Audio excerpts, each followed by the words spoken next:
এই নীল, নীল, ঘুম থেকে উঠে রুমে গিয়ে ঘুমা। সারা রাত যখন বেলকনিতে ঘুমিয়ে কাটিয়ে দিয়েছি, এখন আর কেন রুমে যাব? রুমে যাওয়ার প্রয়োজন নেই, তুমি থাকো রুমে। আমি তোমার সঙ্গে কোনো কথাই বলবো না। নীলের বাচ্চা, দেখ, মাথা খারাপ করিস না। তুই খুব ভালো করেই জানিস এটা তোর বাড়ি, আর আমি এই বাড়িতে বিয়ে হয়ে আসা নতুন বউ। তাই সবার সামনে আমাকে অপমান করার চেষ্টাও করিস না, তাহলে কিন্তু তোর এমন অবস্থা করব যেটা তুই কল্পনাও করতে পারবি না। এই সব সময় তুমি আমাকে ভয় দেখাও কেন বলো তো? বাড়িটা আমার, সেটা আমি খুব ভালো করেই জানি। তাই তো আমি তোমাকে এই বাড়িতে নিয়ে এসেছি। তা না হলে তো তোমায় নিয়ে কোনো গাছতলায় উঠতাম, যেখানে দুজনকেই খোলা আকাশের নিচে ঘুমাতে হতো। অপরদিকে নেহার এসব কথা শুনতে ইচ্ছেই করছিল না, তাই সে নীলকে কান ধরে টেনে উঠে দাঁড় করালো আর বলল, চুপচাপ রুমে যা, আমি কিচেনে যাচ্ছি, দেখি শাশুড়ি মা কি করছে। বাড়িতে নতুন বউ বলে কথা। হ্যাঁ, শোনো, আমার কিন্তু খালি পেটে চা খাওয়ার অভ্যাস আছে। আমার জন্য এক কাপ চা দিয়ে যেও। আর হ্যাঁ, আমি কিন্তু সকালের নাস্তায় পরোটা আর ডিম ভাজি খাই। এই অকর্মার ঢেকি, আমি কি তোকে একবারও জিজ্ঞাসা করেছি তুই কি খাস না খাস? আমি তো তোর কামলা খাটতে আসিনি। শুধু এই কয়েকটা দিন আমার বাবার জন্য তোর সঙ্গে সংসার করতে হবে, তাই আমি এখানে এসেছি। তা না হলে কি আমি তোর মতো ছেলেকে কোনোদিনও বিয়ে করতাম? না জানি তোমার বয়ফ্রেন্ড কত রূপবান আর গুণবান। যদি তোমার বয়ফ্রেন্ডকে না দেখতাম না যদি তোমার বয়ফ্রেন্ডকে না দেখতাম, না জানতাম, তাহলে তুমি আর কত কিছুই বলতে, সেটার তো কোনো হিসাব নেই। যাই হোক, এখন আর কথা বলতে চাই না। আমি যা যা বলেছি সেগুলো আমাকে করে দিও। নেহা তখন রাগে ফুসফুস করতে করতে রুম থেকে বের হয়ে চলে গেল। এইদিকে নীল বিছানা থেকে নেমে সোজা ওয়াশরুমে চলে গেল ফ্রেশ হওয়ার জন্য, কারণ একটু পরেই তাকে বাসা থেকে বের হতে হবে। সে ফ্রেশ হয়ে এসে রেডি হয়ে নাস্তা করতে গেল, আর যে বসে আছে অনেকক্ষণ ধরে কিন্তু এখনো নাস্তা পাচ্ছে না, তাই সে তার আম্মুকে ডাকতে লাগলো। আম্মু, ওই আম্মু, কোথায় তুমি? আমাকে তো বেরোতে হবে, নাস্তা দাও। আমি কেন তোকে নাস্তা দিতে যাব? তোকে এখন বিয়ে দিয়েছি, তোর সমস্ত দায়িত্ব এখন তোর বউয়ের। আমি তো রান্নাঘরে গিয়েছিলাম, তোর বউ আমাকে রান্নাঘর থেকে বের করে দিয়েছে, বলেছে সে নিজেই সবকিছু করবে। তোর বউকে বল তোর নাস্তা দিতে। ওরে আল্লাহ, এখন আবার এই মেয়েকে বলতে হবে আমাকে নাস্তা দেওয়ার জন্য? এই নেহা, নেহা, আমাকে নাস্তা দাও, আমাকে তো ভার্সিটিতে যেতে হবে। কথাটা বলা মাত্রই রান্নাঘর থেকে ফিরে আসলো নেহা, আর নীলের গলা চেপে ধরে বলতে লাগলো, এই তোর সাহস কি করে হয় আমাকে ডাকার? আমি তোর ভার্সিটির ম্যাম হই, এটা কি তুই ভুলে গেছিস?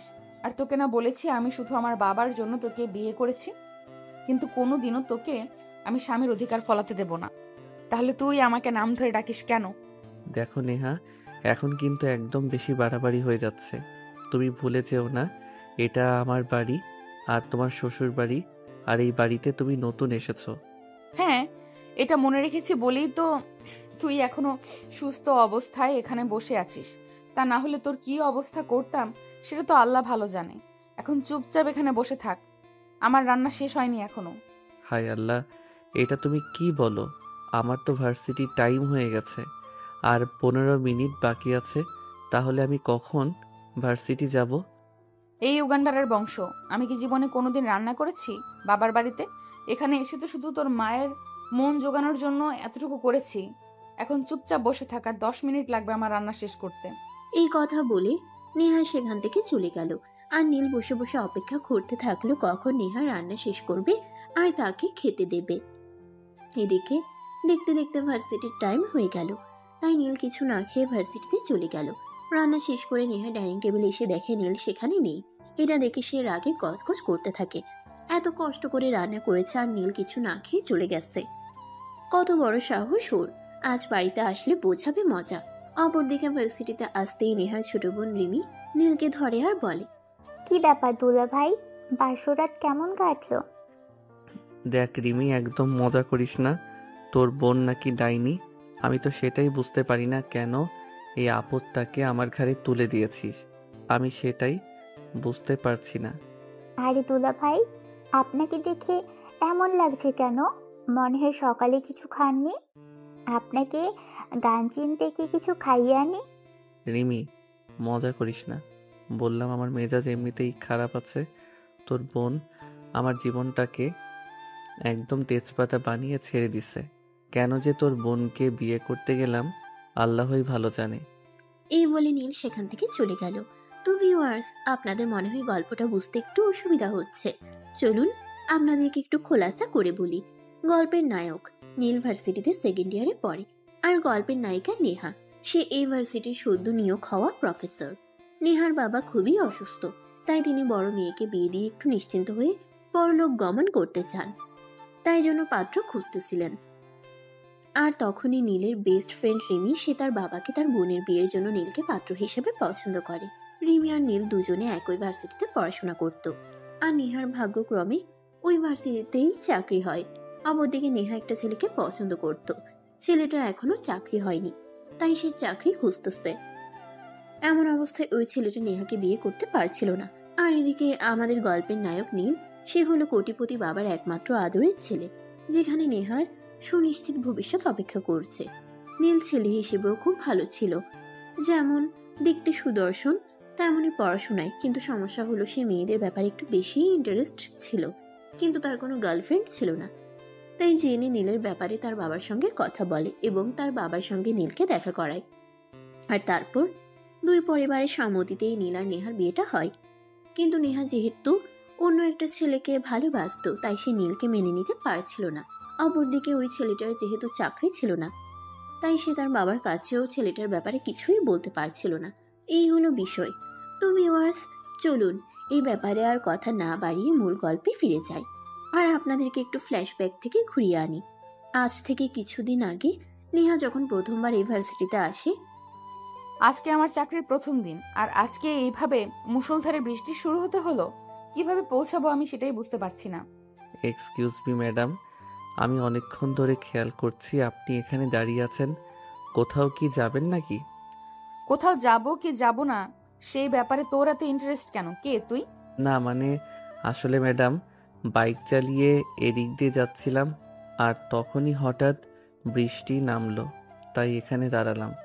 আর তখন থেকে দেখছি আপনি কিছু একটা নিয়ে চিন্তা করছেন।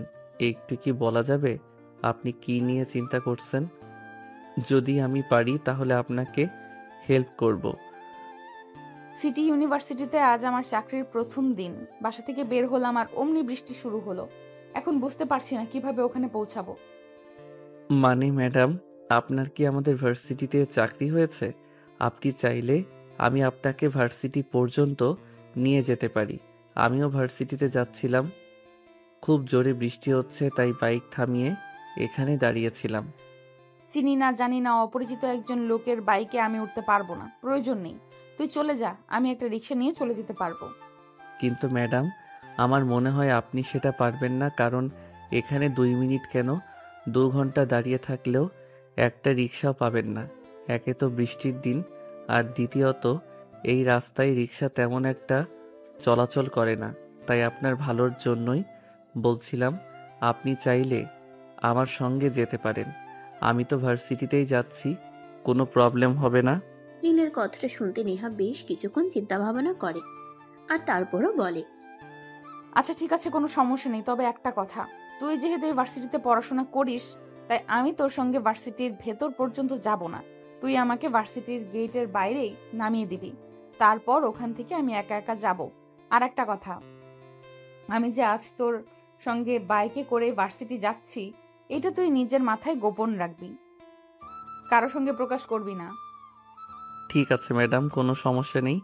আমি ছেলে হিসেবে যথেষ্ট ভালো, আপনি আমায় ভরসা করতে পারেন।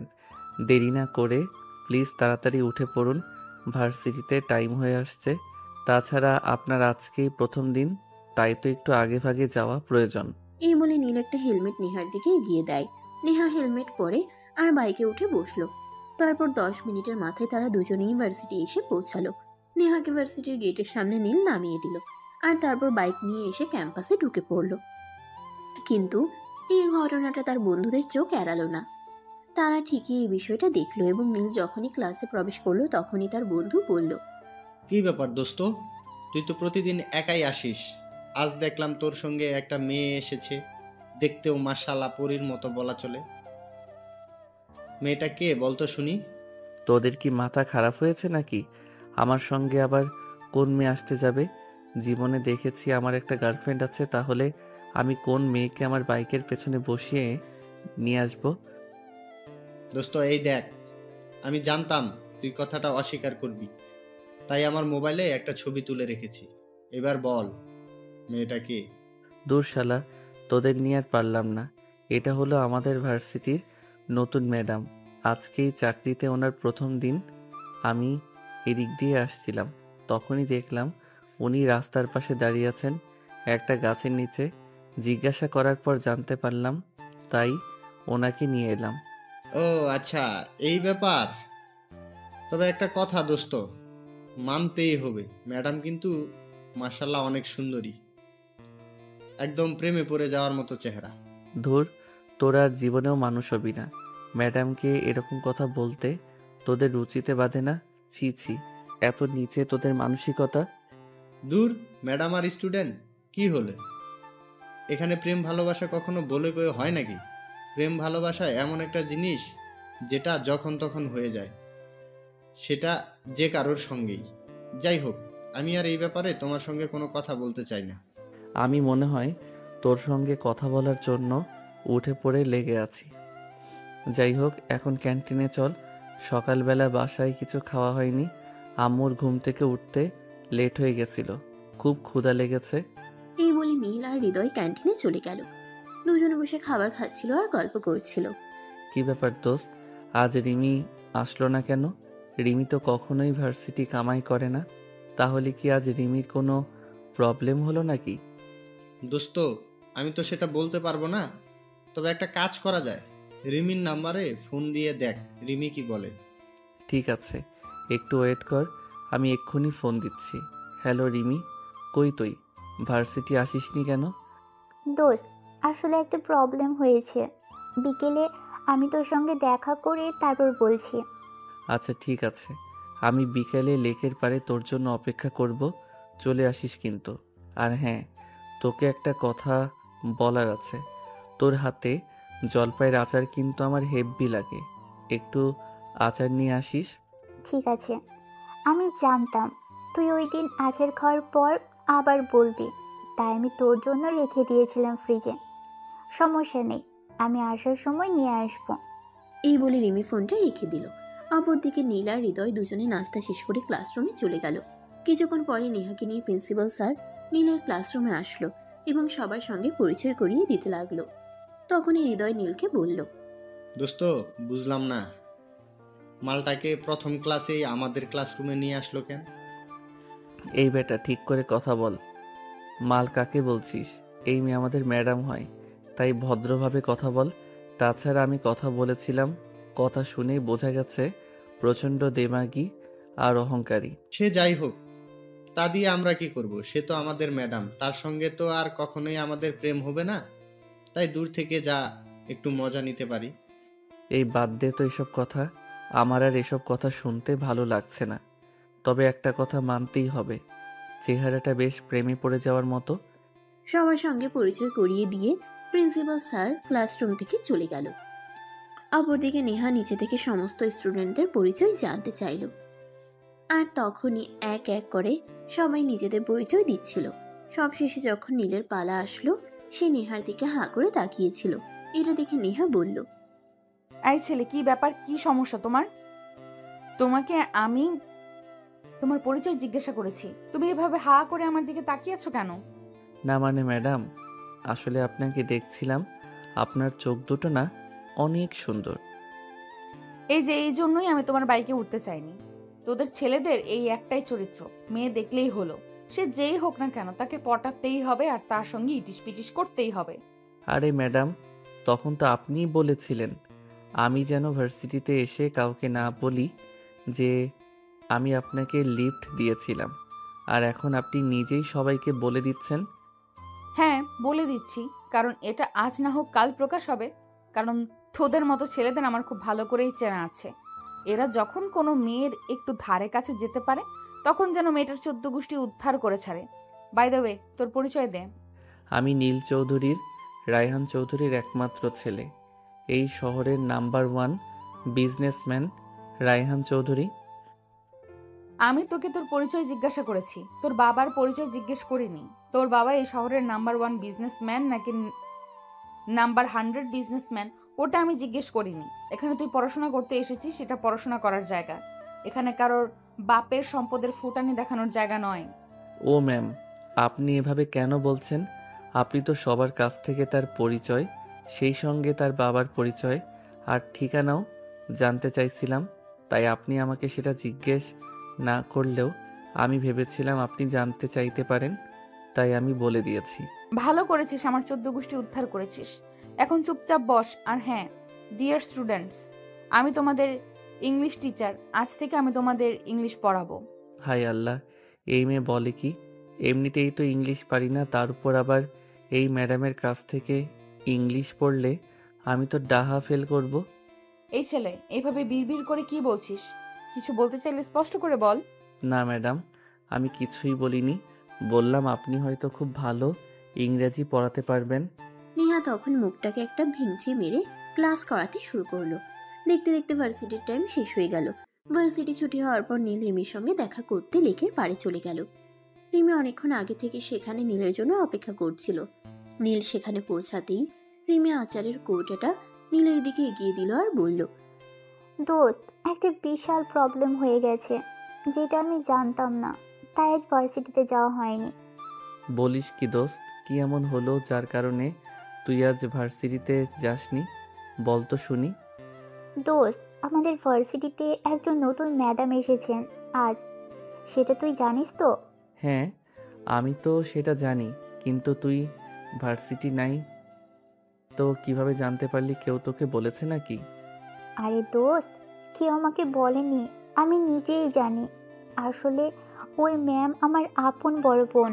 বলিস কি দোস্ত, তোর মতো মিষ্টি একটা মেয়ের বোন এরকম হতে পারে এটা তো আমি ভাবতেই পারিনি।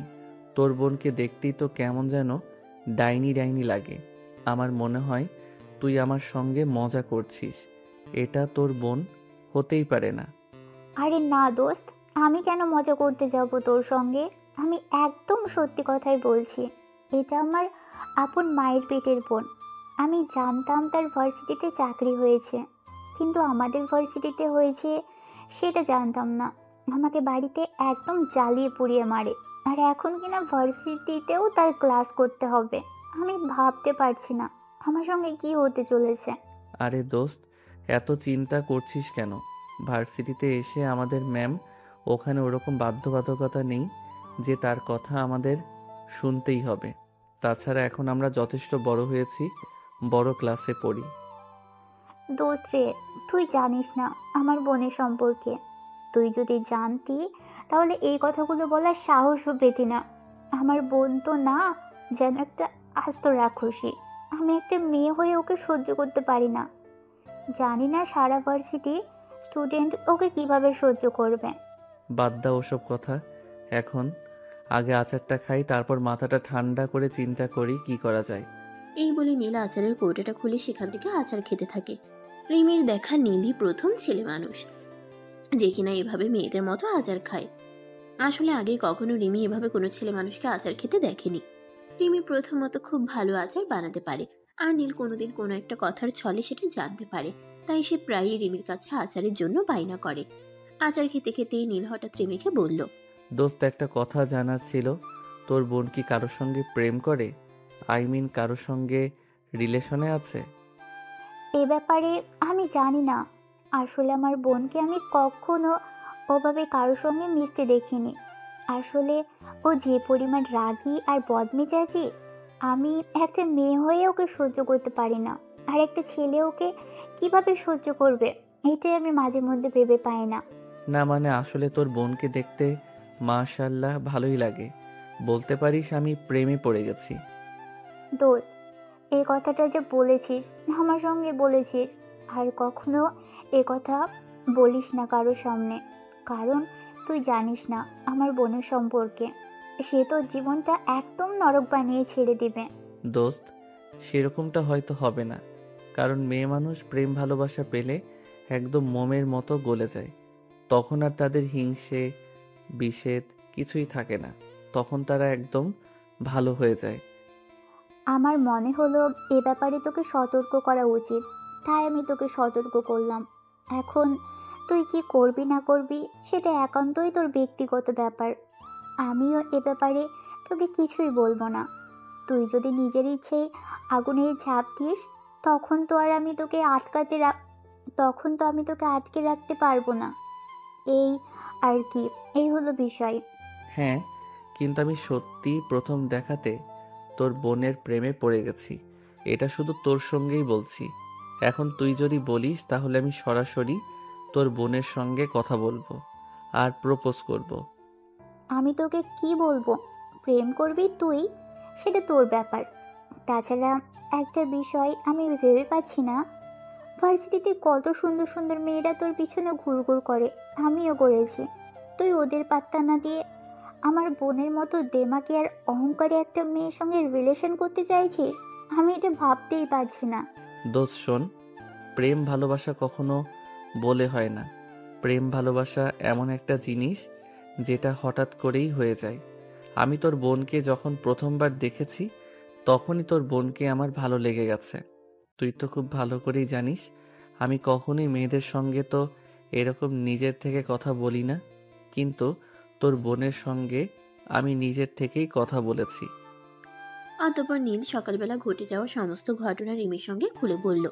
সবকিছু শুনে রিমি তাকে বলল, আমাদের দেবদাসও বুঝি এবার প্রেমে পড়েছে, কিন্তু প্রেম সাকসেস হবে কি না দেবদাস মশাই, আমি আপনাকে সেটার নিশ্চয়তা দিতে পারছি না, তবে আপনি ট্রাই করতে পারেন। হ্যাঁ, চেষ্টা করতে তো কোনো সমস্যা নেই, চেষ্টা তো করে দেখতেই পারি। তারপর যদি ভাগ্য ভালো হয় তো ভালোবাসা পেয়ে যাব, নয়তো নয়। অতঃপর দুজনে কথা বলা শেষ করে নিজেদের বাসায় চলে গেল। এরপর চলে গেল বেশ কিছুদিন। ইতিমধ্যে ভার্সিটি থেকে পিকনিকের অ্যারেঞ্জ করা হয়েছে, সবাই মিলে পিকনিকে যাবে।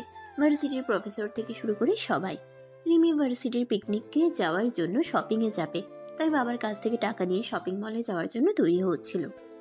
তখনই নেহা সেখানে আসে আর তাকে বলে, কিরে, কি ব্যাপার? আমাকে রেখে তুই একা একা কোথায় যাচ্ছিস? আমি কি তোকে একা একা বাসা থেকে বের হওয়ার অনুমতি দিয়েছি? আপু, তুই সব সময় আমার সঙ্গে এরকম করিস, আমি সেটাই বুঝতে পারি না। আমি আব্বুর কাছ থেকে অনুমতি নিয়েছি, এখন আবার তোর কাছ থেকে অনুমতি কেন নিতে হবে? তুই কি আব্বুর থেকেও বড় হয়ে গেছিস নাকি? রিমি, তুমি মনে হয় ভুলে গেছো, এই বাড়িতে যা কিছু হয় সবকিছু আমার সঙ্গে জিজ্ঞাসা করে পরামর্শ নিয়ে তারপর করতে হয়। আব্বু যদি একটা কাজ করে তাহলেও কিন্তু আমার কাছ থেকে পরামর্শ নিয়ে করে। আপু, তার মানে এই নয় যে সব সময় সব কিছু তোমার কাছ থেকে অনুমতি নিয়ে করতে যাব। তুমি যেরকম এ বাড়ির মেয়ে তেমন আমিও এ বাড়ির মেয়ে, তুমিও অ্যাডাল্ট, আমিও।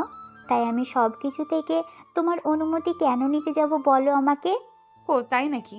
তার মানে তোর ডানা গজিয়েছে। এই ডানা গজানোর পেছনে কে আছে সেটা আমি বলতে পারছি না, কিন্তু আমি তোকে এই মুহূর্তে বাসা থেকে বের হতে দিচ্ছি না। কেন আপু, কি সমস্যা তোমার? তুমি সব সময় কেন এমন করো আমার সঙ্গে বলো তো? আমরা সবাই পিকনিকে যাচ্ছি, সেখানে সবাই শপিং করছে, সবাই নতুন নতুন জামা কিনছে, আমাকেও কিনতে হবে, তাই আমি শপিংয়ে যাব।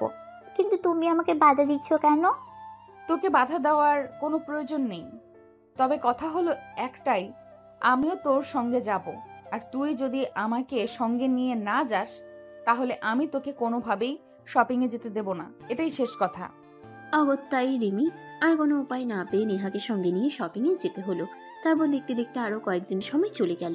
এদিকে পিকনিকে যাওয়ার দিন ঘনিয়ে আসলো। আজ সকালে সবাই পিকনিকে যাবে, তাই সকাল হতে না হতেই সবাই রেডি হয়ে সাজুগুজু করে ভার্সিটির সামনে চলে আসে। সেখান থেকে পিকনিক বাস ছাড়বে। নীলও সকালবেলা রেডি হয়ে সেখানে চলে এসেছে।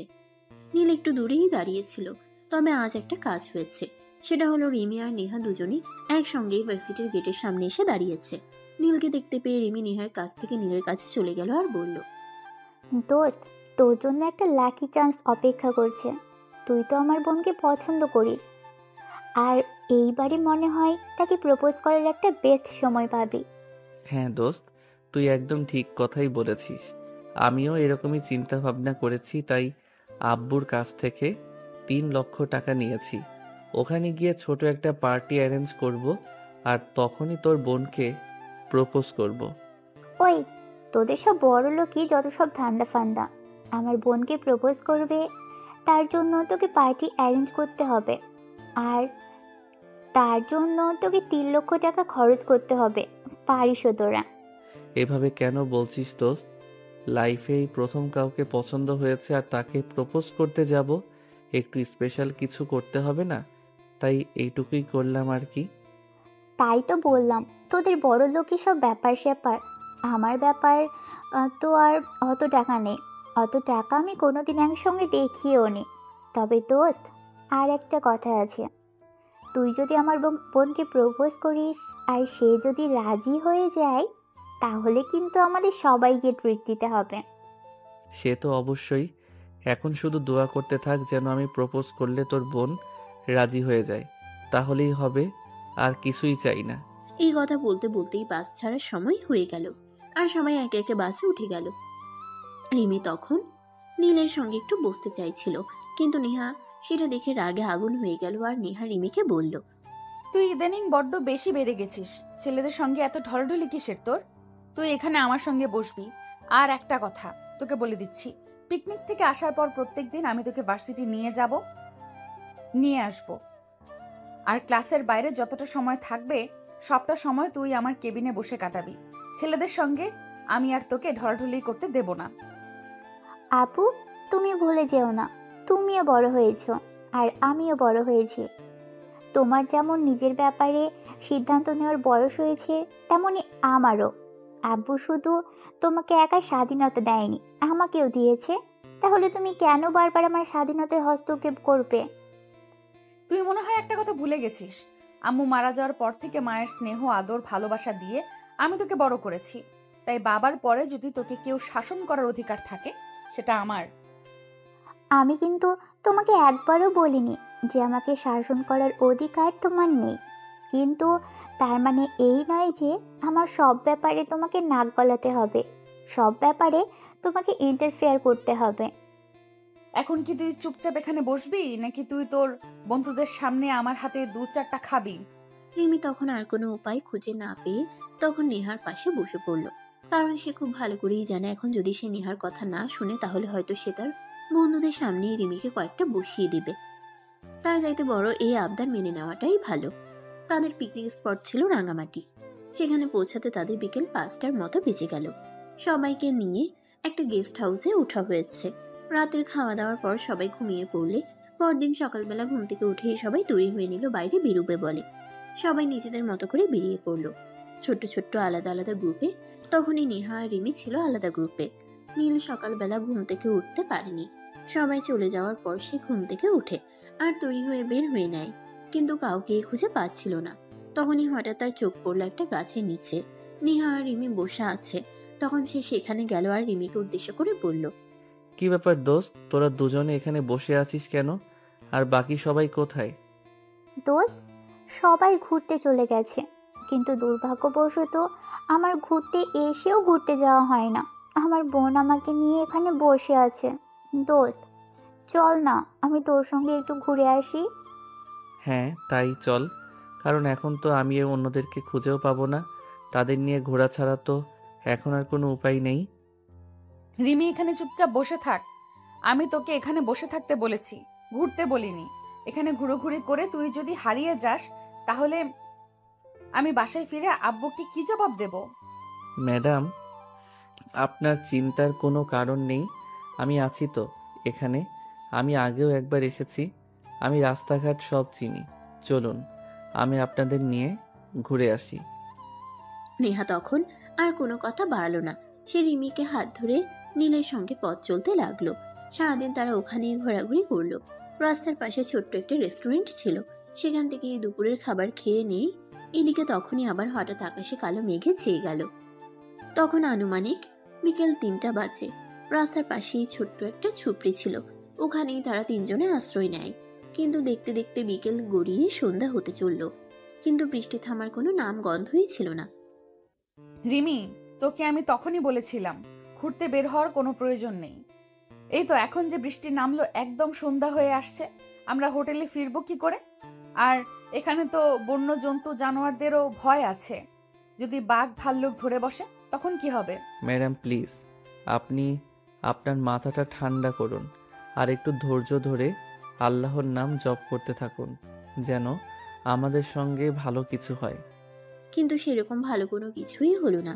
দেখতে দেখতে সন্ধ্যা হয়ে আসলো, আর তখনই ওই এলাকার কিছু ছেলে পেলে ওই দিক দিয়ে যাচ্ছিল। তাদের তিনজনকে ওইখানে দেখতে পেয়ে ছেলেগুলো এগিয়ে আসে আর বলে, কি ব্যাপার, আপনারা কারা? এই ভর সন্ধ্যাবেলা এই ঝুপড়ির নিচে কি করছেন? কোনো আকাম কুকাম করতে এসেছেন নাকি? না ভাই, আমরা ঢাকা থেকে এখানে ঘুরতে এসেছি, এদিকে যাচ্ছিলাম, আর তখনই হঠাৎ বৃষ্টি নেমে গেছে, তাই আমরা এখানে ফেঁসে গেছি। মিথ্যা কথা বলার আর জায়গা পাও না আমার সঙ্গে। মিথ্যে কথা বলতে এসেছো ভেবেছো কি তুমি মিথ্যে বলবে আর আমি সেটা বিশ্বাস করে নেব? হ্যাঁ ভাই, প্লিজ বিশ্বাস করুন, আমি আপনাদেরকে মিথ্যে কথা বলছি না, যা বলছি একদম সত্য কথা বলছি। আমরা ঢাকা থেকে এখানে ঘুরতে এসেছি। আমাদের বন্ধুরা সকালবেলা আমরা ঘুম থেকে উঠতে লেট হয়ে আগে বের হয়ে গেছিল, তাই তাদেরকে খুঁজে পাইনি। আকাম করতে আসা সবাই ধরা পড়ার পর প্রথমে এমন কথাই বলে, তারপর যখন আমরা একটু উত্তম মধ্যম লাগাই তখনই সব সত্য কথা বেরিয়ে আসে। এই ছেলে কি সব আবোল তাবোল কথা বলছেন? আপনার মাথা ঠিক আছে? আমি এদের টিচার, আর এই রাতের জন্য আমার স্টুডেন্ট। আর সব থেকে বড় কথা, এই মেয়েটা আমার ছোট বোন। এসব আবোল তাবোল কথা বলতে আপনাদের মুখে বাধে না? এই যে ম্যাডাম, চোখ নামিয়ে কথা বলুন। আপনি কাকে মেজাজ দেখাচ্ছেন? ওসব মেজাজের ধার আমরা ধারি না। আমরা এলাকার স্থানীয় ছেলে, আমরা খুব ভালো করেই জানি কারা এখানে ঘুরতে আসে আর কারা এখানে আকাম কুকাম করতে আসে। আপনারা প্লিজ শান্ত হন, আমি আপনাদেরকে বলছি আমরা এখানে ঘুরতে এসেছি। এই দেখুন, আমি আমার বন্ধুকে ফোন দিচ্ছি, ওদের কাছে শুনে নিন। এই বলে নীল ফোনটা হাতে নিল, আর তখনই দেখলো তার ফোনে কোনো চার্জ নেই, ফোন সুইচ অফ হয়ে গেছে। তখন এসে নেহাকে বলল, ম্যাডাম প্লিজ কিছু মনে না করলে আপনার ফোনটা দেওয়া যাবে? আমি আমার বন্ধু হৃদয়কে ফোন করতাম। আমি তো ফোন সঙ্গে করে নিয়ে আসিনি, আমার ফোন তো আমি হোটেলে রেখে এসেছি। হায় আল্লাহ, এখন কি হবে তাহলে? কিন্তু ভাই প্লিজ আপনারা বিশ্বাস করুন, আমরা সত্য কথা বলছি, কোনো মিথ্যা কথা বলছি না। তাছাড়া আপনাদের সঙ্গে মিথ্যা বলে তো আমাদের কোনো লাভ নেই। লাভ লসের হিসাব পরে হবে, আগে তোদের আকামের খেসারত দিতে হবে। মানে কি বলছেন? আমি কিছুই বুঝতে পারছি না। আপনারা কি আমাদেরকে থ্রেট করছেন? না আপনারা কি আমাদের কাছ থেকে কোনোভাবে টাকা পয়সা নিতে চাইছেন? তুই কি ভেবেছিস আমি তোদের কাছ থেকে টাকা পয়সা নেব? একদমই না। তোরা এখানে আকাম কুকাম করতে এসেছিস সেটা আমি খুব ভালোভাবেই বুঝতে পারছি। আর আমাদের এখানে যারা আকাম কুকাম করতে আসে তার থেকে আমরা টাকা নেই না, সোজা বিয়ে পড়িয়ে পত্রিকায় নিউজ দিয়ে দেই, যাতে আর কখনো এরকম কাজ করতে সাহস না পায় কেউ। প্লিজ ভাই, আপনারা এরকমটা করবেন না। আপনারা আপনাদের থেকে একটা ফোন দিন, আমি আমার বন্ধু কিংবা আমাদের ভার্সিটির প্রিন্সিপালকে ফোন দিয়ে আপনার সঙ্গে কথা বলিয়ে দেই। তখনই ওই ছেলেগুলোর মাঝখান থেকে একটা ছেলে নীলের কথা বিশ্বাস করে আর তার কাছ থেকে ফোনটা নীলের হাতে তুলে দেয়। আর নীল সঙ্গে সঙ্গেই তার ভার্সিটির প্রিন্সিপাল স্যারকে ফোন করে, আর তখন প্রিন্সিপাল স্যার ওই ছেলেগুলোর সঙ্গে কথা বলে সবকিছু মিটিয়ে দেয়।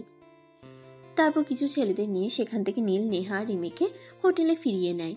ফিরে তো এসেছে, কিন্তু নেহার মনের রাগ এখনো কমেনি। সে হোটেলে ফিরে এসে এই রাগে গজগজ করতে করতে রিমিকে মারধর করতে শুরু করে। আপু, তুমি এমন কেন করছো আমার সঙ্গে? এখানে আমরা ঘুরতে এসেছি আর আমার বন্ধুরা সেখানে, তুমি কি সবার সঙ্গে আমার মান ইজ্জত পাংচার করতে চাও নাকি? কারণ তোকে আমি নিষেধ করেছিলাম ঘুরতে যেতে। আজ কত বড় একটা বিপদের মুখে পড়তে যাচ্ছিলাম, তুই বুঝতে পারছিস? যদি উল্টাপাল্টা কিছু একটা ওখানে হয়ে যেত তখন কি হতো তুই জানিস?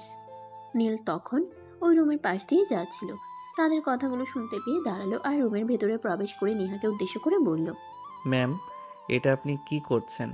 আপনার সমবয়সী বোনকে গায়ে হাত তুলতে আপনার রুচিতে বাধে না? এই চুপ কর বেয়াদব মার্কা ছেলে, তোর জন্য আজ এত কিছু হয়েছে।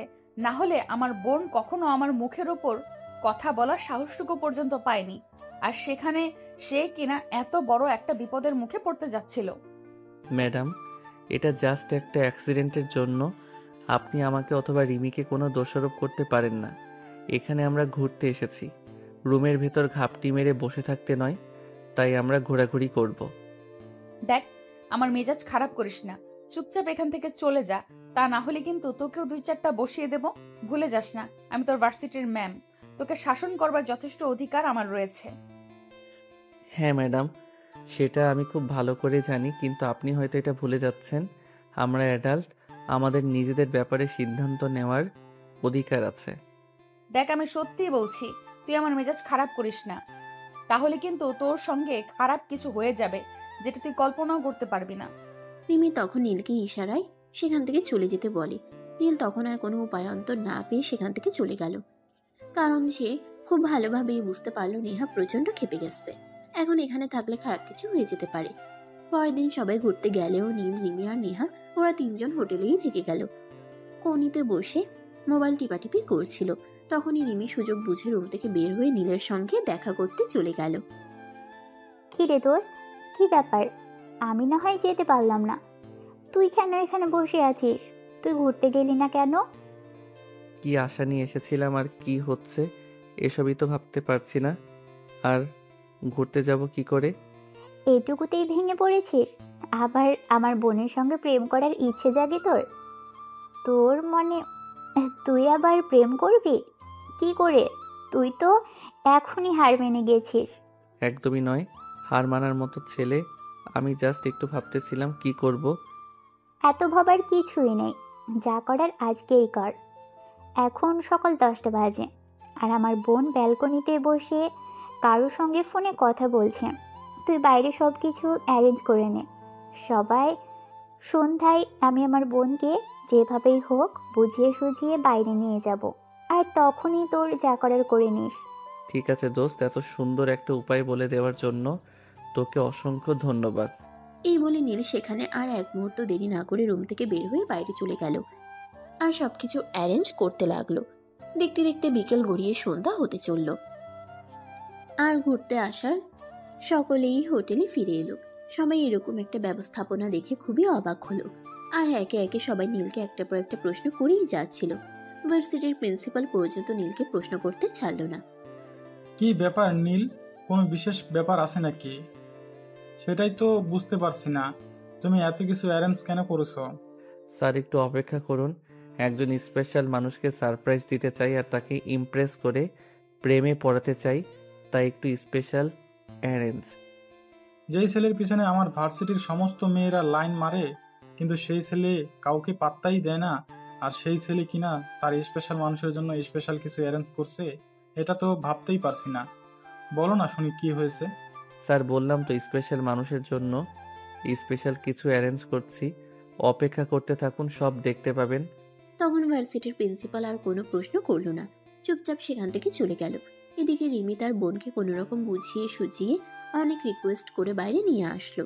নেহা বাইরে এসে চারদিকে এত সুন্দর করে সাজানো জমকালো লাল নীল বাতি, এগুলো দেখে অনেকটাই চমকে গেল। আর তখনই সে রিমিকে প্রশ্ন করলো। কি ব্যাপার রিমি, আজকে এখানে কিছু হতে যাচ্ছে নাকি? চারদিকে এত সুন্দর করে কে সাজিয়েছে? আর একটু ভিতরে চলো, তাহলেই বুঝতে পারবে। সব কিছুর পিছনে একজন মানুষ রয়েছে, সে তোমার জন্য অপেক্ষা করছে। মানে তুই কি বলতে চাইছিস? আমি কিছুই বুঝতে পারছি না। সবকিছুর পেছনে কে রয়েছে, আর আমার জন্য এবার কে অপেক্ষা করছে? আমি তো জানি না আজ পর্যন্ত আমার জন্য অপেক্ষা করে এমন কেউ আছে। আরে আপু, বেশি কথা না বলে চলো আমার সঙ্গে, তারপর তুমি সব কিছু দেখতে পাবে। কে তোমার জন্য অপেক্ষা করছে, আর কে তোমার জন্য এত কিছু স্পেশালি অ্যারেঞ্জ করেছে। এই বলে রিমি নেহাকে টানতে টানতে আর একটু সামনে নিয়ে গেল। আর তখনই নেহার উপর ফুলের বৃষ্টি শুরু হলো। নেহা কিছুই বুঝতে পারছে না। তখনই হঠাৎ একগুচ্ছ গোলাপ নিয়ে নীল নেহার সামনে হাঁটু গেড়ে বসে নেহাকে ভালোবাসার প্রপোজ করে। নেহা, আমি জীবনে কোনোদিন কোনো মেয়েকে ভালোবাসিনি, জানি না ভালোবাসলে মানুষের কেমন ফিলিংস হয়। তবে তোমাকে যেদিন দেখেছি সেদিন থেকে আমার সব কিছুতে শুধু তোমাকেই দেখি। যদি এটাকে তুমি ভালোবাসা বলো তাহলে আমি তোমায় ভালোবাসি। যখন ঘুমাতে চাই তখন মনে হয় আমার পাশে তুমি ঘুমিয়ে আছো। আমার চারপাশে যত যাই কিছু হোক না কেন আমি সব সময় তোমাকে আমার পাশেই ফিল করি। এটাকে যদি ভালোবাসা বলো আমি তোমায় ভালোবাসি। মনে মনে কোথায় যদি কারোর নাম স্বর্ণাক্ষরে লেখা হয়ে গেলে তাকে যদি ভালোবাসা বলে তাহলে আমি ভালোবাসি। I love you Neha. তোর সাহস কি করে হয় আমাকে প্রপোজ করার? জানিস আমি তোর ভার্সিটির ম্যাডাম। এইটুকু বয়স হয়েছে, পড়াশোনা করেছি, চাকরি করছি, এখনো যে আমার কোনো বয়ফ্রেন্ড নেই সেটা তুই ভাবলি কি করে? তাছাড়া ভার্সিটির ম্যামের সঙ্গে একজন মানুষকে প্রপোজ করার সাহস তোর হয় কি করে? Neha please try to understand. I love you, please love me. তুই আমার চোখের সামনে থেকে সর। আমি যে তোকে সহ্য করতে পারছি না। তোর মতো একটা ছেলে কিনা আমাকে প্রেমের প্রস্তাব দেয়। তুই আমার এইসব কথা শোন। আমার বয়ফ্রেন্ড আছে, আমি একটা ছেলেকে ভালোবাসি, আর হয়তো বছর খানেকের মধ্যেই আমি তাকে বিয়ে করব। এই বলে নেহা সেখান থেকে চলে গেল। আর নীল সেখানে বসেই কাঁদতে থাকলো। তখনই রিমি তার পাশে এসে দাঁড়ালো আর তার কাঁধে হাত রেখে বলল, দোস্ত, কি হচ্ছে? আমি তো কিছুই বুঝতে পারছি না। আমার বোন প্রেম করে, তা আবার কোনো একটা ছেলের সঙ্গে। আমি তো সেটা ভাবতেই পারছি না। আমি বোন হয়ে আমার বোনকে সহ্য করতে পারি না, আর একটা ছেলে কিভাবে আমার বোনকে সহ্য করে এটাই তো ভাবতে পারছি না। দোস্ত, আমার মনে হয় নেহা ঠিক কথা বলেছে। কারণ রাগী মেয়েরা যাই হোক কখনো মিথ্যা কথা বলে না। হয়তো এটাই সত্যি যে তোর বোন কাউকে ভালোবাসে আর কারোর সঙ্গে রিলেশনে রয়েছে। দোস্ত, তুই কোনো চিন্তা করিস না, আমি দেখছি ব্যাপারটা কি করা যায়। তুই আমার উপর প্লিজ একটু ভরসা কর, আর এভাবে ভেঙে পড়িস না। জানি সত্যিকার অর্থে কাউকে ভালোবাসলে সেখান থেকে অবহেলা পেলে অনেক কষ্ট হয়, কিন্তু তুই প্লিজ আমাকে একটু ভরসা কর। দোস্ত, জীবনে প্রথমবার কাউকে ভালোবাসলাম আমি, সে কিনা অন্য একজনকে ভালোবাসে, এটা মেনে নেওয়া কি আমার জন্য এতটাই সহজ? দোস্ত, আমার মনে হয় না সেরকম কিছু। কারণ যে মেয়েটাকে আমি ভুল হয়ে সহ্য করতে পারি না, সে মেয়েটার রাগ, দেমাগ, অহংকার একটা ছেলে সহ্য করবে, এটা আমি জাস্ট হজম করতে পারলাম না। তুই আমাকে একটু সময় দে, আমি বিষয়টা ভেবে দেখি। এরপর দেখতে দেখতে আরো 3 দিন সময় কেটে গেল। পিকনিকের টাইম শেষ হওয়ায় সবাই ঢাকায় চলে আসলো। এদিকে নেহার বাবা হঠাৎ করেই অসুস্থ হয়ে পড়লেন। হার্ট অ্যাটাক হয়েছে।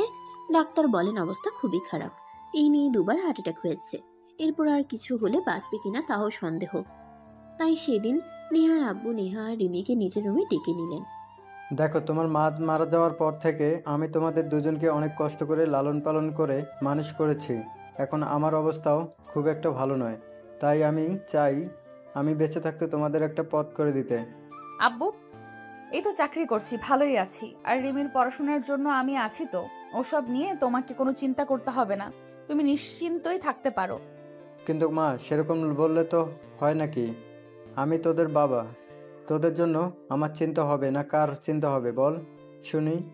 আমি ঘটককে বলেছি তোর জন্য পাত্র দেখতে। আমি বেঁচে থাকতে তোকে বিয়েটা দিয়ে যেতে চাই। আব্বুর মুখ থেকে এমন কথা শুনে নেহা অনেক দুশ্চিন্তায় পড়ে গেল। কারণ আসলেই একটা ছেলেকে ভালোবাসে, আর তার সঙ্গে 2 বছর ধরে সম্পর্ক। কিন্তু ওই ছেলেটা এখনো চাকরি বাকরি কিছুই করে না, তাই সে নেহাকে বিয়ে করতে পারবে না। এদিকে নেহার আব্বু হঠাৎ করেই নেহাকে বিয়ের জন্য চাপ দিচ্ছে। নেহা কি করবে কিছুই ভেবে পাচ্ছে না, তাই সে রুমে গিয়ে তার বয়ফ্রেন্ডকে ফোন করলো। নিলয়, আমি তোমাকে কিছু বলতে চাই। আমার আব্বু হঠাৎ করে আমাকে বিয়ের কথা বলছেন, এখন কি করব বলো? কি করব মানে? 2 বছর ধরে আমরা সম্পর্কে আছি, এখন শুধু একটা চাকরির অপেক্ষা। তুমি তো জানোই আমার পরিবারের আমি একমাত্র ছেলে। আমার বাবা বেঁচে নেই, পরিবারের সমস্ত দায়িত্ব আমার উপর। এখন আমি চাকরি না নিয়ে তোমাকে তো আর বাড়িতে নিয়ে আসতে পারবো না। এখন আমি কি করব সেটাই আমাকে বলো। অবস্থা খুব একটা ভালো নয়, ডাক্তার বলেছে কোনো প্রেশার না দিতে। তুমি যদি আমাকে ভালোবেসে থাকো তাহলে তুমি আমার জন্য অপেক্ষা করবে, আর যদি অপেক্ষা করতে না পারো তাহলে বুঝে নেবো তুমি কোনোদিনও আমাকে ভালোবাসোনি। এখানে আর এত কথা বলার কি আছে? এই বলে নিলয় ফোনটা কেটে দিল। এদিকে নেহা কান্না করছে, কিছুই বুঝতে পারছে না সে আব্বুর কথা ভাববে নাকি নিজের বয়ফ্রেন্ডের কথা, যার সঙ্গে সে 2 বছর ধরে রিলেশনে আছে। তারপর এদিকে নেহা চলে আসার পর নেহার আব্বু রিমিকে জিজ্ঞাসা করে, রিমি, তোমার জানাশোনা কোনো ভালো ছেলে আছে যার সঙ্গে তুমি নিজের বোনকে বিয়ে দিয়ে নিশ্চিন্ত হতে পারো? রিমি তখনই ওই সুযোগটাকে কাজে লাগালো আর তার আব্বুর সঙ্গে নীলের ব্যাপারে সবকিছু খুলে বলল। সবকিছু শুনে তার আব্বু বলল, ঠিক আছে, তাহলে তুমি ওই ছেলেটাকে আমার সঙ্গে দেখা করতে বলো। আর ওই ছেলেটাকে বলে দিও সে যেন তার ফ্যামিলি নিয়ে আসে। আমি তার ফ্যামিলির সঙ্গে কথা বলে বিয়ের ব্যবস্থা করতে চাই। কিন্তু আপু, আমার মনে হয় আপু এই বিয়েটা মেনে নেবে না, কারণ সে অন্য একটা ছেলেকে পছন্দ করে। তাই নীল যখন তাকে প্রপোজ করে সে তাকে সরাসরি রিজেক্ট করে এবং তাকে কোনোদিন বিয়ে করবে না এটা পরিষ্কার জানিয়ে দেয়। তুমি ওই ব্যাপারে চিন্তা করো না, নেহাকে রাজি করানোর দায়িত্ব আমার। আমি যেভাবেই পারি নেহাকে রাজি করাবো। ও ব্যাপারে তোমাকে কোনো চিন্তা করতে হবে না। তুমি শুধু নীলকে তার ফ্যামিলি নিয়ে আসার সঙ্গে কথা বলতে বলো। রিমি তখন আব্বুর রুমে বসে থেকেই নীলকে ফোন করে আর সবকিছু খুলে বলে। সবকিছু শুনে নীল অনেক খুশি আর সঙ্গে সঙ্গে সে তার আব্বু আম্মুর সঙ্গে কথা বলে। তার আব্বু আম্মুও রাজি হয়ে যায়, কারণ ফ্যামিলির একমাত্র ছেলে বলে কথা। তার আবদার পূরণ না করে উপায় আছে? ঠিক আছে বাবা, কোনো সমস্যা নেই। তুমি একটা মেয়েকে ভালোবাসো, সে তোমার চেয়ে বয়সে বড়। ইটস নট ম্যাটার, ভালোবাসাটাই সবচাইতে বড় কথা। আমি তোমার ভালোবাসাকে যেভাবে হোক তোমার হাতে এনে দেবো। থ্যাংক ইউ আব্বু, ইউ আর সো গুড। আমি জানতাম তুমি আমার পছন্দকে গুরুত্ব দেবে এবং আমার ভালোবাসাকে তুমি আমারই করে এনে দেবে। এই জন্যই তো আমি আমার ভালোবাসার মানুষটাকে সাহস নিয়ে প্রপোজ করেছিলাম, কিন্তু সে তখন সরাসরি রিজেক্ট করে দিয়েছিল। আর এখন যেহেতু তাকে আপন করে পাবার সুযোগ পাচ্ছি, তাহলে কেন এই সুযোগটা হাতছাড়া করব? তুমি কোনো চিন্তা করো না, তোমার আব্বু এই শহরের টপ বিজনেসম্যান। তোমার বিয়ে হবে দেশের সবচেয়ে বড় 7 স্টার রেস্টুরেন্টে, আর সেখানে উপস্থিত থাকবে দেশের সবচাইতে বড় বড় গণ্যমান্য ব্যক্তিগণ। যে বিয়েটা ইতিহাসের পাতায় লেখা হয়ে থাকবে। এরকম বিয়ে বাংলাদেশের ইতিহাসে প্রথম হয়ে থাকবে, যেরকমটা হয়েছিল মুকেশ আম্বানির ছেলের বিয়েতে। সারা বিশ্বকে তাক লাগিয়ে দিয়ে করা হয়েছিল সেই বিয়ের অনুষ্ঠান, যেখানে শাহরুখ খান থেকে শুরু করে রিয়ানা পর্যন্ত নাচ করেছিল। সেরকম অনুষ্ঠান করে দেশের থেকে শুরু করে বিশ্বের সবাইকে তাক লাগিয়ে দেব। থ্যাংক ইউ আব্বু, থ্যাঙ্কস ফর এভরিথিং। তাহলে এখন তুমি আমাকে এটা বলো যে কবে যাচ্ছ নেহার আব্বুর সঙ্গে দেখা করে কথা বলতে? ওদের যদি কোনো সমস্যা না থাকে তাহলে আমি কালকেই কথা বলতে যেতে চাই, কারণ আমি শুভ কাজে দেরি করতে চাই না। অতঃপর পরের দিন বিকেলেই নেহার আব্বুর সঙ্গে নীলের আব্বু আম্মু দুজনেই কথা বলতে গেল এবং বিয়ের সম্বন্ধও ফাইনাল করে আসলো। কিন্তু নেহা এই বিয়েতে কোনোভাবেই রাজি ছিল না। সে বারবার তার আব্বুকে বলল, আব্বু, আমি এই বিয়েটা কোনোভাবেই করব না। তুমি বুঝতে পারছো না, ছেলেটা আমার চাইতে বয়সে ছোট। সবচাইতে বড় কথা, সে আমার স্টুডেন্ট। আমি তোমার অত কথা শুনতে চাই না। আমি যেটা সিদ্ধান্ত নিয়েছি সেটাই হবে। তোমার নীলকেই বিয়ে করতে হবে। আমি আর কোনো কথা শুনবো না। আব্বু, আমি মানুষের সামনে মুখ দেখাতে পারবো না। আমার মান ইজ্জত বলতে কোনো কিছুই থাকবে না। ছেলেটা যখন ভার্সিটিতে আমার স্টুডেন্ট হয়ে যাবে আর আমি তাকে ক্লাস করাতে যাব, তখন কি হবে তুমি একবার চিন্তা করেছো? যা হবে তা দেখা যাবে, কিন্তু এখন আমি যেটা সিদ্ধান্ত নিয়েছি সেটাই হবে। আর একটা কথা, তুমি যদি আমার সিদ্ধান্ত মেনে নিতে না পারো তাহলে আমি বলে যাব তুমি আমার মেয়ে। নেহা তখন আর কোনো কথা বলল না, কারণ সে জানে তার বাবা হার্টের রোগী। তার বাবাকে প্রেশার দেওয়াটা ঠিক হবে না, যদি খারাপ কিছু হয়ে যায়। তাই সে চুপচাপ সব মেনে নিল। এদিকে বিয়ের ডেট ফাইনাল করা হয়েছে 1 সপ্তাহ পর। তাই সেদিন রাতের বেলা নীল নেহাকে ফোন করে। তা মাই ডিয়ার মহারানী, শেষমেশ তো আপনি আমারই হতে চলেছেন। তাহলে সেদিন আমাকে অপমান করে কি লাভ হলো বলেন? সেদিন যদি আপনি আমার প্রপোজালটা মেনে নিতেন, তাহলে হয়তো বিয়ের আগে কয়েকটা দিন আপনার সঙ্গে প্রেম করতে পারতাম। এই শোন, এত খুশি হওয়ার কিছুই নেই। আমি আমার বাবার জন্য তোকে বিয়েটা করেছি, কিন্তু তার মানে এই নয় যে আমি তোকে কোনোদিনও স্বামী হিসেবে মেনে নেব। সে না হয় পরে দেখা যাবে। প্রথম প্রথম মেয়েরা এরকমই বলে, তারপর যখন আমার মতো হ্যান্ডসাম গুড লুকিং ছেলেকে নিজের পর হিসেবে পায়, তখন সব কিছুই ভুলে যায়। শোন, আমি তোকে ভালো করে বলছি, কে কি করলো না করলো সেই ব্যাপারে আমার বিন্দু মাত্র মাথা ব্যথা নেই। আর আমি জানতেও চাই না সেই সব কিছু। আমি কি করব, আমি কি করতে চাই, এটাই আমার দেখার বিষয়। আচ্ছা ঠিক আছে, প্রবলেম নেই, বিয়েটা আগে হোক, তারপর বাকি সবটা দেখে নেওয়া যাবে। কথাটা বলা শেষ করার আগেই নেহা ফোনটা কেটে দিল। আর এদিকে নীল তখন মোবাইল রেখে ঘুমিয়ে পড়ল। এভাবেই চলে গেল বিয়ের আগের কয়টা দিন। আজ নীল আর নেহার বিয়ে। মহা ধুমধামের সঙ্গে বিয়ের কাজটাও সুসম্পন্ন হলো। বিয়েতে উপস্থিত ছিল দেশের গণ্যমান্য ব্যক্তিবর্গ এবং যত বড় বড় বিজনেসম্যান থেকে শুরু করে সব বড় বড় লোকেরা। সবাই অনেক আনন্দ করেছে এই বিয়েতে, কিন্তু আনন্দ নেই শুধু নেহার মনে, কারণ সে তো অন্য একটা ছেলেকে ভালোবাসে। মনে একজনের জন্য ভালোবাসা রেখে অন্য আরেকজনের সঙ্গে সংসার করবে কি করে, এগুলো চিন্তা করছিল বাসর ঘরে বসে বসে। আর তখনই বাসর ঘরে নীল প্রবেশ করে। কি ব্যাপার বউ, আমি তোমার স্বামী, আর আজ আমাদের বাসর রাত। আমি আসলাম অনেকক্ষণ হলো, কিন্তু তুমি যে আমাকে সালাম করলে না, এমনকি আমার সঙ্গে কোনো কথাও বললে না। এই শোন, তুই আমার স্বামী সেটা শুধু কাগজে কলমেই থাকবি। আমি তোকে স্বামী হিসেবে কোনো দিনও মানব না, আর কোনো দিন তোকে স্বামীর অধিকার আদায় করতে দেব না। কেন, আমি আবার কি করলাম? বিয়ে করলাম, জীবনের কত আশা, বিয়ে আর বাসর নিয়ে, তাহলে তুমি কেন এরকম কথা বলছো? কারণ তোকে তো বলেছিলাম আমার একটা বয়ফ্রেন্ড আছে, আর আমি তাকে ভালোবাসি, তাকেই বিয়ে করতে চাই। কিন্তু শেষ নয় বলে আমাকে বিয়েটা করতে পারলো না। কিন্তু চিন্তা করিস না, আমি কয়েকদিন পরেই তোকে ডিভোর্স দিয়ে ওকে বিয়ে করব। তারপর কি হলো সেটা তো আপনারা গল্পের শুরুতেই দেখলেন। তো ভিউয়ার্স, চলুন বর্তমানে চলে আসি। নেহা আর নীলের বিয়ের 6 মাস কেটে গেছে। নেহা নীলকে ডিভোর্সের জন্য প্যারা দিচ্ছে, কিন্তু নীল তো কোনোভাবেই নেহাকে ডিভোর্স দিবে না, কারণ সে ভালোবাসে মানুষটাকে। আর ভালোবাসার মানুষকে সে কিভাবে ডিভোর্স দেবে? অপরদিকে রিমি নতুন নতুন প্রেমে পড়েছে। সেদিন তার বয়ফ্রেন্ডের সঙ্গে ডেটিংয়ে গিয়েছিল, আর সেখানেই সে নীলের সামনে ধরা পড়ে। কি ব্যাপার শালিকা, প্রেম করা হচ্ছে কিন্তু আমি জানতে পারলাম না। আরে দুলা ভাই, প্রেম আবার খুই করলাম? প্রেম কি আমার কপালে আছে নাকি? এ তো আমার বন্ধুর সঙ্গে একটু দেখা করে কফি খেতে আসলাম। শালিকা, তোমার যত বন্ধু আছে সবগুলোকে আমি চিনি, তুমি আমাকে বোকা বানাতে এসো না। আমি খুব ভালোভাবেই জানি তোমার সঙ্গে কিছু কতটা চলছে।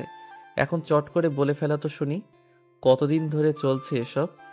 না মানে, আসলে দুলা ভাই, বেশি দিন তো হয়নি, এই তো কদিন হলো। এর সঙ্গে ফেসবুকে পরিচয় হয়েছে, তারপর থেকে টুকটাক কথা বলা, আর কথা বলা থেকেই ভালো লাগা। তা শালিকা, বিয়েটা কবে করছো শুনি? শ্বশুর মশাইয়ের অবস্থা তো খুব একটা ভালো নয়, মনে হয় আর বেশি দিন বাঁচবেন না। শ্বশুর মশাই থাকতে থাকতে তোমার বিয়েটা দিয়ে দিতে পারলেই শ্বশুর মশাই নিশ্চিন্তে পরলোক গমন করতে পারতেন।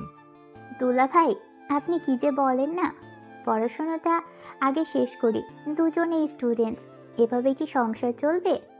তাছাড়া ওর বাবা আর্থিকভাবে ততটাও স্বাবলম্বী নয়, মধ্যবিত্ত পরিবারের ছেলে। আপনার মতো হলে না হয় বিয়েটা করেই নিতাম।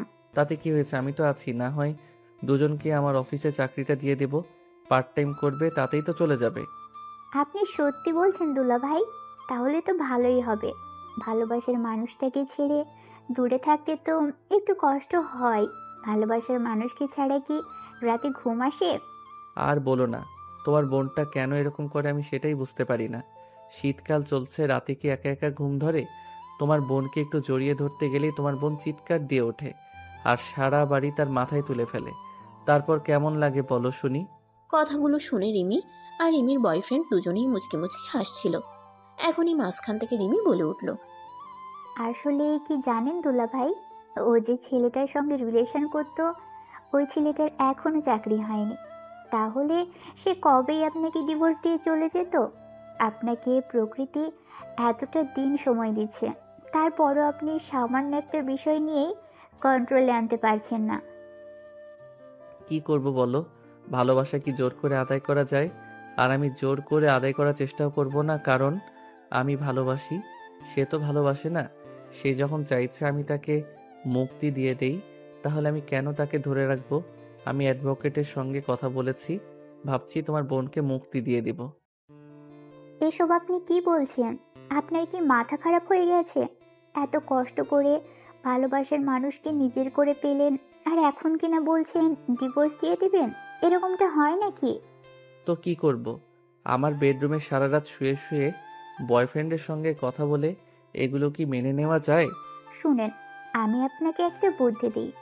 আপনি ধৈর্য ধরুন এবং তাকে কাছে টেনে আপনি ধৈর্য ধরুন এবং তাকে কাছে টেনে নেওয়ার চেষ্টা করুন। সে আপনাকে যতটা দূরে ঠেলে দেওয়ার চেষ্টা করবে, আপনি তাকে ততটাই কাছে টেনে নেওয়ার চেষ্টা করুন। তাহলেই দেখবেন আস্তে আস্তে সে আপনার ভালোবাসা বুঝে যাবে। নীল তখন আর কোনো কথা না বলে সেখান থেকে চলে আসলো। এরপর চলে গেল বেশ কয়েকদিন। সেদিন ছিল শুক্রবার। সেদিন সকালবেলা ঘুম থেকে একটু দেরিতে উঠল। রান্নাঘরে যেতেই তার শাশুড়ি তাকে বলল, বৌমা, যদি কিছু মনে না করো তাহলে একটা কথা বলতাম। আসলে কয়দিন ধরেই বলবো বলবো ভাবছি, কিন্তু বলা হয়ে উঠছে না। কি বলবেন মা, বলুন না। এতে আবার আমাকে জিজ্ঞাসা করে বলার কি আছে? বলুন, শুনছি আমি। দেখো, আমি চাই আমাদের ঘরে একটা নাতি নাতনি আসুক। একা একা থাকতে ভালো লাগে না। তুমি ভার্সিটি চলে যাও, নীল ভার্সিটি চলে যায়, আর তোমার শ্বশুরমশাই সারাদিন অফিসে। একা একা সময় কাটে না আমার। দেখুন না, আমাদের সবে বিয়ে হয়েছে। এখন আগে আমরা নিজেদেরকে সময় দিই, নিজেদের মধ্যে ভালো একটা আন্ডারস্ট্যান্ডিং তৈরি করি, তারপর না হয় এসব নিয়ে ভাবা যাবে। অনেক সতর্কতার সঙ্গে এই কথাটা এড়িয়ে গেল নেহা। তার শাশুড়ি মা বুঝতেই পারল না আসলে নেহার মনে কি চলছে। নেহা তো নীলকে ডিভোর্স দিতে চায়, সে তো নীলের সঙ্গে সংসার করতে চায় না। আসলে বর্তমানে বাংলাদেশে একটা নতুন আইন বের হয়েছে, যে মেয়ে যদি ছেলেকে ডিভোর্স দেয় তাহলে কাবিনের সমস্ত টাকা মেয়েকে উসুল করতে হবে। আর সেখানেই নেহা আটকে আছে। কাবিনের টাকা প্রায় 12 লাখ টাকার মতো। এতগুলো টাকা দেওয়া তার পক্ষে সম্ভব নয়।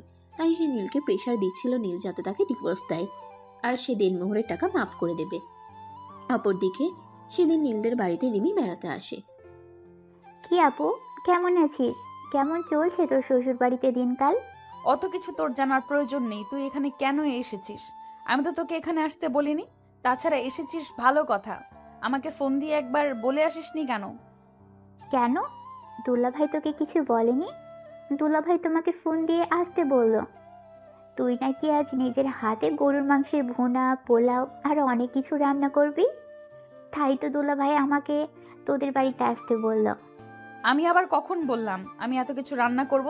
তাছাড়া এত কিছু রান্না করলেই বা কি, তোকে কেন এখানে আসতে হবে?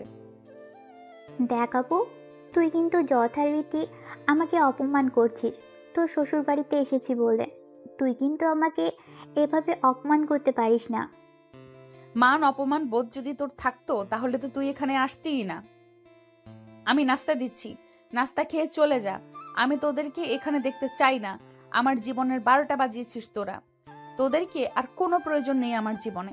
একজন বলেছিল আমাকে বিয়ে দিয়ে উদ্ধার হবে, কই এখন তো আর কিছুই হলো না। ছি ছি আপু, তুই এভাবে কথা বলতে পারলি? এটা আমি ভাবতেও পারিনি। তুই আব্বুকে নিয়ে এইসব কথা বলছিস? তোর একবারও রুচিতে বাজছে না? ছি ছি, তোর মানসিকতা এতটা নিচু? চুপ কর। তুই আমাকে মানসিকতা শেখাতে আসিস না। আমি যথেষ্ট জ্ঞান বুদ্ধি নিয়ে চলি। কখন কি করতে হবে, কাকে কি বলতে হবে, সব কিছু আমি খুব ভালো করেই বুঝি। তাই আমাকে জ্ঞান দিতে আসিস না অন্তত। এগুলো নিয়েই কথা হচ্ছিল দুজনের মধ্যে। তখনই সেখানে নীল এসে উপস্থিত হয় আর রিমিকে সেখানে দেখেই বলে, কি ব্যাপার শালিকা, আমি ফোন দিতে না দিতেই চলে আসলে? যাই হোক, এসেছো ভালোই হয়েছে। আজ ভাবছি তোমাকে নিয়ে একবার ঘুরতে যাব। তোমার বোন তো আমার সঙ্গে কোথাও যাওয়ার জন্য সময় পায় না, তোমার কি সময় হবে?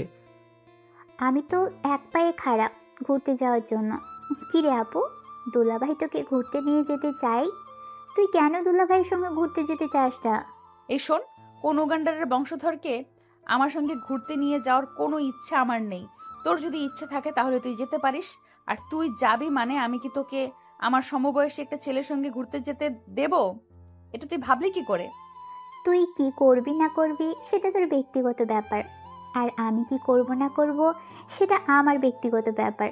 আমি যেমন তোর ব্যক্তিগত বিষয়ে ইন্টারফেয়ার করি না, আমি চাইবো তুইও আমার ব্যক্তিগত ব্যাপারে ইন্টারফেয়ার করবি না। দুলাভাই চলুন, আমি আপনার সঙ্গে ঘুরতে যাব। এই বলে নেহার সামনে দিয়ে নীল আর রিমি দুজনেই বের হয়ে গেল। এদিকে নেহা এটা দেখে তেলে বেগুনে চলে যাচ্ছে। এরকম কাজ করবে এটা সে ভাবতেই পারেনি। অপরদিকে বাইরে এসে দুজনে একসঙ্গে হো হো করে হাসতে লাগলো। আর তখনই নীল রিমিকে বলল, একটা কাজ করো, তোমার বয়ফ্রেন্ডকে ফোন দিয়ে বলো আর তুমি আর আমি ওদের বাড়িতে যাব। আমি তোমার দুলাভাই বলে কথা, একটু তো দায়িত্ব আছেই। আগে ছেলেটার ব্যাপারে ভালো করে খোঁজ খবর নেই, তারপর তো বিয়ে শাদী নিয়ে চিন্তা করি। ঠিক আছে দুলাভাই, সমস্যা নেই, আমি এক্ষুনি ফোন দিচ্ছি। এই বলে সঙ্গে সঙ্গেই রিমি তার বয়ফ্রেন্ডকে ফোন দিল এবং সবকিছু জানিয়ে দিল। প্রায় আধা ঘন্টা পর তারা সেখানে গিয়ে পৌঁছালো। ছেলের সম্পর্কে সবকিছু খোঁজ খবর নিয়ে তারপর নীল আর রিমি দুজনে সেখান থেকে চলে আসলো। তাদের বাড়িতে ড্রয়িং রুমে বসে দুজনে কথা বলছে। সব কিছুই ঠিক আছে, এখন একদিন সময় বুঝে শ্বশুর মশাইয়ের সঙ্গে কথা বলে সব কিছু ফাইনাল করে নিলেই হবে। দেখুন, আপনি যা ভালো মনে করেন, তবে ভালোবাসার মানুষটাকে কাছে পেতে গেলে কিন্তু অনেকটা আনন্দ লাগে, যেটা আমি এখন ফিল করি। কথাগুলো শুনতে শুনতে নেহা সিঁড়ি দিয়ে নিচে নামছিল আর তখনই দুজনের সামনে দাঁড়িয়ে বলল, বাহ, অসাধারণ। আমাকে দিয়েই হলো না, আর এখন আমার সঙ্গে আমার বোনকে বিয়ের প্রপোজাল দেওয়া হচ্ছে। বেশ ভালোই তো খেলতে পারেন মিস্টার নীল। আরে আপু, এসব তুই কি বলছিস? এসব উল্টোপাল্টা চিন্তা ভাবনা তোর মাথায় আসে কোথা থেকে? আমি তো সেটাই বুঝতে পারছি না। এসব নোংরা কথা বলতে তোর মুখে একবারও আটকাচ্ছে না? তোরা যদি আকাম কুকাম করতে পারিস, তোদের লজ্জা না লাগে, তাহলে আমি বলতে গেলে কেন আমার লজ্জা লাগবে বলতো শুনি? ঠিক আছে মিস্টার নীল, কোনো সমস্যা নেই। আমি সিদ্ধান্ত নিয়েছি, আমি নিজেই আপনাকে ডিভোর্স দেব, আর দেনমোহরের টাকা আমি নিজেই উসুল করব। আপু প্লিজ, আপু প্লিজ, মাথাটা ঠান্ডা কর। কি হয়েছে সেটা বোঝার চেষ্টা কর। তুই এভাবে একজনকে মিথ্যা অপবাদ দিতে পারিস না। হয়েছে, যেটা নিজের চোখের সামনে দেখছি সেটা তো আর অবিশ্বাস করতে পারি না। যা দেখার আমি তো দেখে নিয়েছি। চিন্তা করিস না, তুই তোর ভালোবাসার মানুষকে খুব শীঘ্রই নিজের করে পেয়ে যাবি। তবে একটা কথা, তুই যখন নীলকে এতই ভালোবাসিস, তাহলে তার সঙ্গে আমার বিয়েটা দিয়ে এই নাটকটা কেন করতে গেলি? সেটা তো তুই আব্বুকে আগে বলে দিলেই পারতি, তাহলে তো আব্বু নিজেই তোদের দুজনকে বিয়ে দিয়ে দিত। এরকমটা করার দরকার ছিল না রে বোন। আপু প্লিজ, তুই আমাদের কথাটা শোন আগে। এভাবে ভুল বুঝিস না। এভাবে কাউকে মিথ্যা অপবাদ দেওয়াটা ঠিক নয়। আমার যা বোঝার, আমার যা শোনার, সেটা আমি শুনে নিয়েছি আর বুঝেও নিয়েছি। আর কোনো কিছু জানার প্রয়োজন নেই। এই কথাটা বলে তৎপর নেহা এখান থেকে সোজা নিজের রুমে চলে গেল আর নিজের কাপড় চোপড় আর প্রয়োজনীয় জিনিসপত্র গুছিয়ে নিয়ে সেখান থেকে বের হয়ে ড্রয়িং রুমে চলে আসলো। আর তখনই তার শাশুড়ি মা সেখানে আসলো। তাকে দেখে জিজ্ঞাসা করলো, কি ব্যাপার বৌমা, কিছু কি হয়েছে? তুমি কোথায় যাচ্ছ? আজ থেকে আমি আর আপনার বৌমা নই। আপনি দয়া করে আমাকে বৌমা বলে ডাকবেন না। আপনার ছেলে অন্য একজনকে ভালোবাসে এবং খুব তাড়াতাড়ি তারা বিয়ে করতে চলেছে। আমি নিজেই আপনার ছেলেকে ডিভোর্স দিয়ে দেব, সমস্যা নেই। এসব তুমি কি বলছো বৌমা? তোমার কি মাথা খারাপ হয়ে গেছে নাকি? আমি তো সেটাই বুঝতে পারছি না। আমার ছেলের বউ তুমি, আর তোমাকে আমি বৌমা বলবো না তো কি বলবো? আপনাকে বললাম না আপনার ছেলে অন্য একজনকে ভালোবাসে? আপনি সেটা বুঝতে পারছেন না? আপনাকে বললাম না আপনার ছেলে অন্য একজনকে ভালোবাসে? আপনি সেটা বুঝতে পারছেন না? আমি আপনাদের বাড়ি থেকে চলে যাচ্ছি এবং সারা জীবনের জন্য চলে যাচ্ছি। আমাকে কেউ ফেরানোর চেষ্টা করবেন না। আর আমি তো এই বাড়িতে কোনোদিনও নিচে ফিরবই না। আমি বুঝতে পারছি না আসলে কি হচ্ছে। তুমি কেন এরকম করছো? সব কিছু তো ঠিকঠাক ছিল, হঠাৎ কি এমন হলো? কিন্তু নেহা এই কথার উত্তর না দিয়ে সেখান থেকে বের হয়ে সোজা তার বাবার বাসায় গিয়ে উঠল। এদিকে নীল আর রিমি দুজনেই হা হয়ে গেছে, কিছু বলতেও পারছে না, বুঝতেও পারছে না। তখনই নীলের আম্মু নীলকে জিজ্ঞাসা করলো, কি ব্যাপার নীল, কি হয়েছে? বৌমা এসব কি বলছে? আর বৌমা কেন বাড়ি থেকে চলে যাচ্ছে? কি বলেছিস তুই বৌমাকে? নীল তখন সম্পূর্ণ বিষয়টা খুলে বলল। সবকিছু শুনে তার মা বলল, তাহলে এটা এতক্ষণ বলিসনি কেন? কেন বৌমা তোকে ভুল বুঝে চলে গেল? আমি তো জানি আমার ছেলে কখনো কোনো অন্যায় কাজ করতে পারে না। আম্মু, নেহা আমাকে কোনো কথা বলার সুযোগই দিল না। সে নিজের মতো করে বলে তারপর এখান থেকে চলে গেল। আমাকে সে কিছু বলার সময়টুকু পর্যন্ত দিল না। তাহলে আমি বলবো কি করে, বলো আমাকে? ঠিক আছে, সমস্যা নেই। আমি তোর আব্বুকে নিয়ে কাল বৌমাদের বাড়িতে যাব আর সব কিছু খুলে বলবো। তারপর বৌমাকে এই বাড়িতে ফিরিয়ে নিয়ে আসবো। আম্মু, তুমি দয়া করে সেটা করতে যেও না। আমি চাই না জোর করে কারোর ভালোবাসা নিতে, কারণ তোমার বৌমা আমাকে ভালোবাসে না, অন্য একজনকে ভালোবাসে। আমার সঙ্গে বিয়েতে সে রাজি ছিল না, শুধু তার বাবা অসুস্থ বলেই রাজি হয়েছিল। তুই কি বলছিস এসব? আমি তো কিছুই বুঝতে পারছি না। সবকিছু আমার মাথার উপর দিয়ে যাচ্ছে। কি হয়েছে আসলে সেটা আমাকে বল শুনি। হ্যাঁ আন্টি, দুলাভাই একদম ঠিক কথাই বলেছে। আব্বু অসুস্থ, তাই আব্বু আপুকে বিয়ে দিতে চাইছিল, কিন্তু আপু একটা ছেলেকে ভালোবাসে। সেই ছেলে সেই ছেলেটা সেটেল নয়, তাই বাধ্য হয়েই দুলাভাইকে বিয়ে করে। কিন্তু আজ পর্যন্ত সে দুলাভাইকে না তো স্ত্রীর অধিকার দিয়েছে, আর না তো অন্য কিছু। বলছো কি এসব? আমি তো নিজের কানকেই বিশ্বাস করতে পারছি না। এত কিছু হয়ে গেল আর আমরা কোনো কিছুই জানতে পারলাম না। মেয়েটাকে মনে এসব কিছু চলছিল, তারপরও মেয়েটা আমাদেরকে কোনো কিছুই বলে না।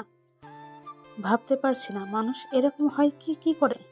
আমার ছেলের মতন একটা ছেলেকে যে মেয়ে ভালোবাসতে পারে না, সে মেয়ে কি করে আরেকটা ছেলের সঙ্গে ভালো থাকবে? আমিও সেটা দেখতে চাই। আসলে আন্টি, দোষটা আমার। নীল ভাই আবুকে ভালোবাসতো, সেটা আমি জানতাম। আর আব্বু যখন আপুর বিয়ের জন্য সম্বোধন করছিল, তখন আমি নীল ভাইয়ের কথা বলি। তুমি এভাবে নিজের ঘাড়ে দোষ নিও না। তোমার কি দোষ? আমরা ভালোবেসেছিলাম কাউকে, তার সম্পর্কে কোনো কিছু না জেনেই।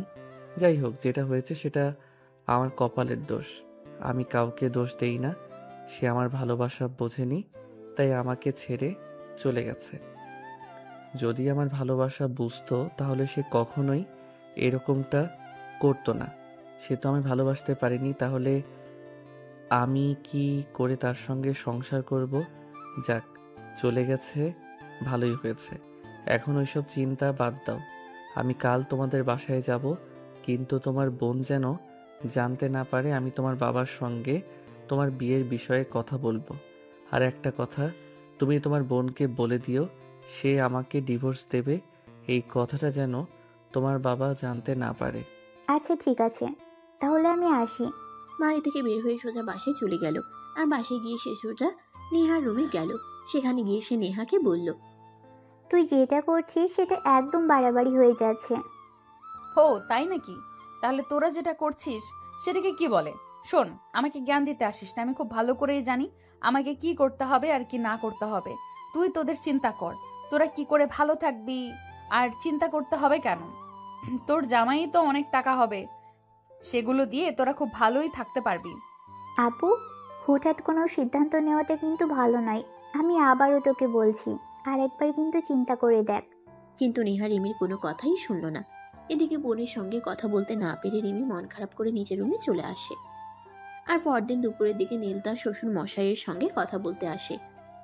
আসসালামু আলাইকুম বাবা, কি অবস্থা? আপনার শরীর কেমন আছে? ওয়ালাইকুম সালাম।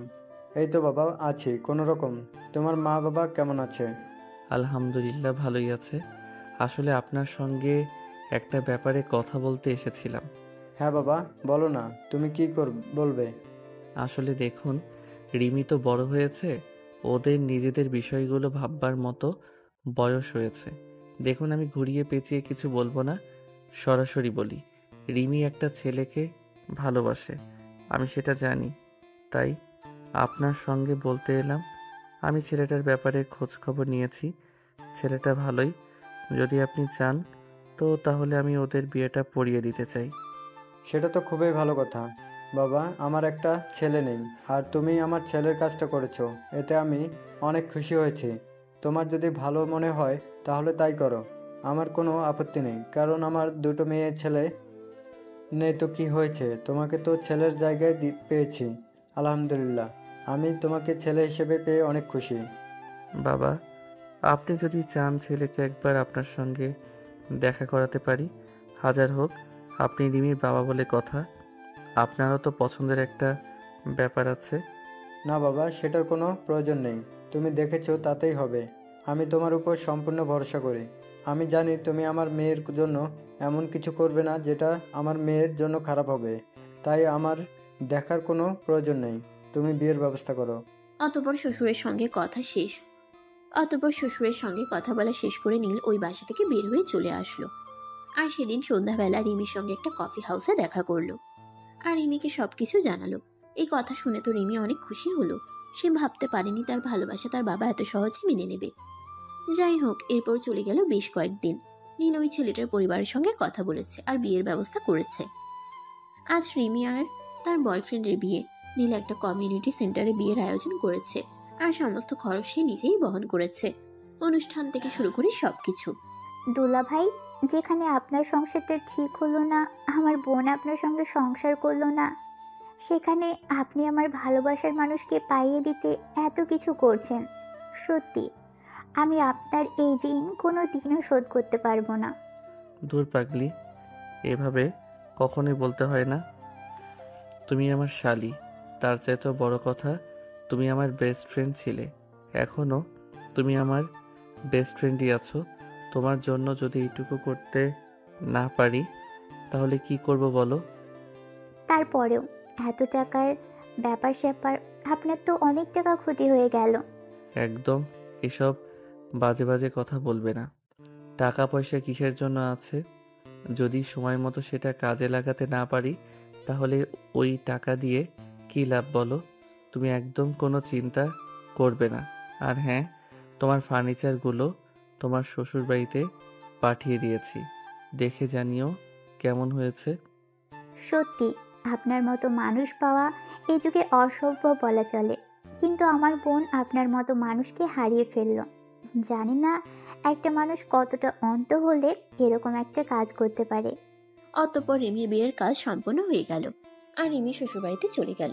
সেদিন সন্ধ্যাবেলা যখন রিমি বাসায় আসছিল না, এটা দেখে নেহা একটু চিন্তিত হলো আর তার বাবার সঙ্গে কথা বলতে লাগলো। কি ব্যাপার বাবা, রিমি এখনো বাসায় আসলো না? সে কোথায় গেছে? তোমাকে কি কিছু বলে গেছে?